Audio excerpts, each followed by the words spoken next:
Hey everyone, Reggie Williams here from the Massachusetts Budget and Policy Center to discuss the CARES Act, unemployment insurance, and our most vulnerable neighbors with our president, Marie-Frances Rivera, our senior policy analyst, Phineas Baxandall, and our Kids Count director, Nancy Wagman. Marie-Frances, we've seen a lot last week in the news with the $2 trillion passage of the federal stimulus package, the CARES Act. What does that mean for Massachusetts? This public health and economic crisis that we're in really highlights the importance of a strong federal and state partnership. And the CARES Act is a commitment from the federal government to help states combat the fallout from this pandemic. And Massachusetts is set to receive approximately $2.6 billion in revenue from a specific portion of the CARES Act called the Corona Relief Fund, and it's a total $150 billion pot for states all around the country, and it's really specifically to address the massive and immediate budget problems related to COVID-19. States are also going to receive additional funds for early education, K through 12 schools, and public higher ed, and also other public goods that we deeply rely on and more so now. And the package also includes expansions to unemployment insurance benefits that Phineas will talk about in a minute. And Mass Budget is going to be coming out with more details around these federal stimulus packages in the coming weeks. But the bottom line is that our needs are growing and we are facing extremely uncertain times. And right now, investment in the public good and looking at equitable policy solutions has never been of greater importance. And we need to make sure that as we're crafting solutions that we're not leaving anyone behind. Okay. And like you said, this is such an uncertain time. Phineas, with businesses closed and scaling back, how does this truly impact the workforce in Massachusetts?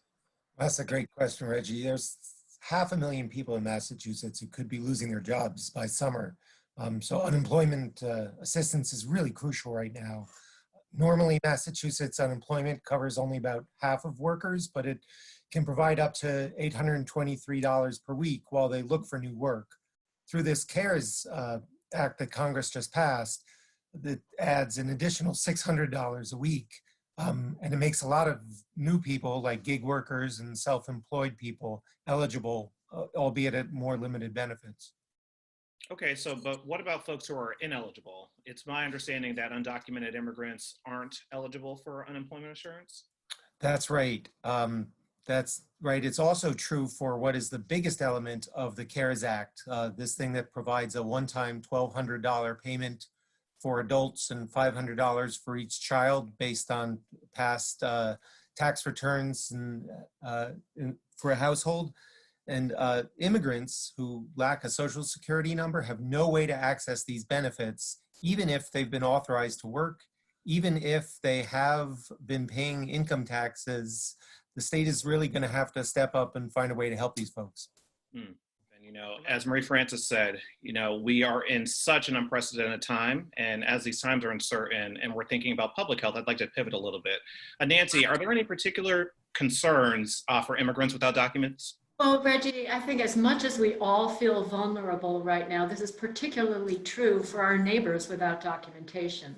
So it's critical that the state consider ways to fill the gaps left by the federal policies that Finn mentioned.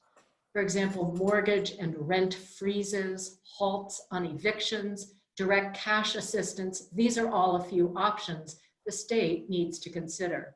And I can't stress enough the importance of housing stability right now. Think about it, particularly as we try to flatten the curve of this epidemic by staying home or in quarantine. I think now more than ever, we can all see how housing stability and the public health go hand in hand. But can immigrants without status get access to health care? Any person with or without legal immigration status, with or without health insurance, should seek medical care when needed.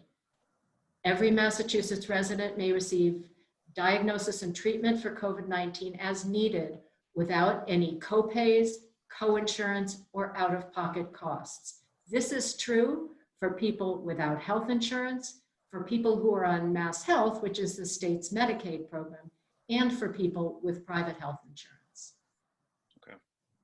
So Marie-Frances, bringing the federal conversation back to the state level, What should we expect here in Massachusetts over the next few months?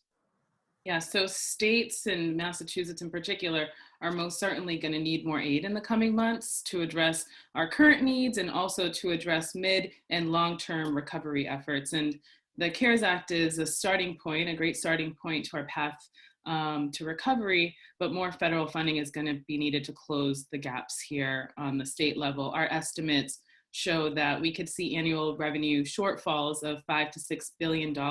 We need to make sure that we continue to strengthen the partnership between our federal government and our state governments. And over the coming days and weeks, we look forward to working in partnership with policymakers and with advocates to ensure that the policy solutions we're putting forth aren't leaving anyone behind.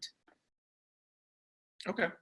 Well, thanks everyone so much for that update. To our viewers, as our analyst and our president said, we have a lot of research coming out about how the federal policy changes are impacting us here on a state level. You can find out more on Facebook and Twitter at MassBudget, on our blog on medium.com, and then also if you'd like to sign up for email alerts at massbudget.org, you are more than welcome to. Thanks everyone again for chatting today, and we look forward to seeing you soon.